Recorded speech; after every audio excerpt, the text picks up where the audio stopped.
안녕하세요. 이혼 전문 변호사 한승미입니다. 하루에도 수많은 분들이 이혼 관련 상담을 오십니다. 그런데 종종 조금만 일찍 왔으면 분쟁을 조금 더 쉽게 해결할 수 있었을 텐데 라는 아쉬움이 남는 분들을 만나게 됩니다.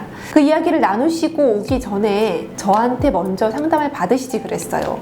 집을 나오시기 전에 상담을 받았으면 더 좋았을 텐데요 라는 이야기를 나누다 보면 의뢰인도 저도 참 안타까움을 느낍니다. 그렇다면 이혼 전문 변호사의 상담을 받아야 하는 최적의 타이밍은 도대체 언제일까요? 정답은 빠르면 빠를수록 좋다입니다. 물론 부부관계의 갈등이 조금만 있어도 무조건 이혼 변호사 상담을 받고 이혼을 하라는 것은 절대로 아닙니다. 저는 이혼을 바라지 않는 이혼 전문 변호사를 지향하는 사람이기에 더더욱 그렇습니다.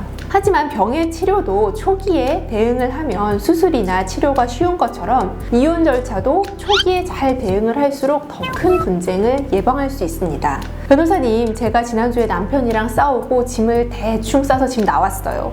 나오고 나니까 안 갖고 온 것도 너무 많고 남편이 집 문을 잠궈버려서 집에 다시 들어갈 수도 없고 중요한 증거들은 다 집에 있는데 이거 어떻게 하면 좋습니까? 변호사님, 제가 외도를 했는데 배우자가 저한테 잘못한 거 다 인정하면 용서해주겠다고 하더라고요. 그래서 자세하게 제가 다 얘기하고 인정하고 미안하다고 했어요. 그런데 저랑 얘기한 그거 가지고 녹음을 해서 소송을 걸어왔네요. 위와 같은 일들이 비일비재합니다. 상의 없이 집을 나온 의뢰인, 저와 상담을 거쳤으면 좀 더 준비를 하시고 집을 나올 수 있었겠죠. 부정행위 사실을 전부 인정한 경우 무조건 그렇게 사과하는 것이 문제 해결의 최선의 방법이 아닐 수가 있었습니다. 부부 사이에 분쟁이 있는 상황에서 법률 전문가의 조언 없이 서로 간에 주고받은 이야기나 갖가지 정보들이 추후 분쟁에서 미치는 영향은 상당히 큽니다. 내가 분명히 피해자 또는 유책성에 관한 명확한 증거가 있었다고 했는데 증거 수집 과정의 위법성이나 무리한 행동들로 인해서 오히려 배우자로부터 역공을 당하는 사례도 빈번합니다.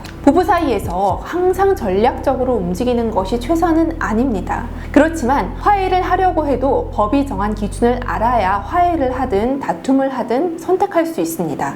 그러므로 이혼 전문 변호사의 상담을 받아야 하는 최적의 타이밍은 다시 한번 말씀드리지만 빠르면 빠를수록 좋다입니다.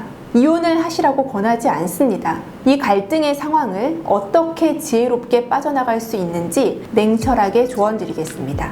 시청해주셔서 감사합니다.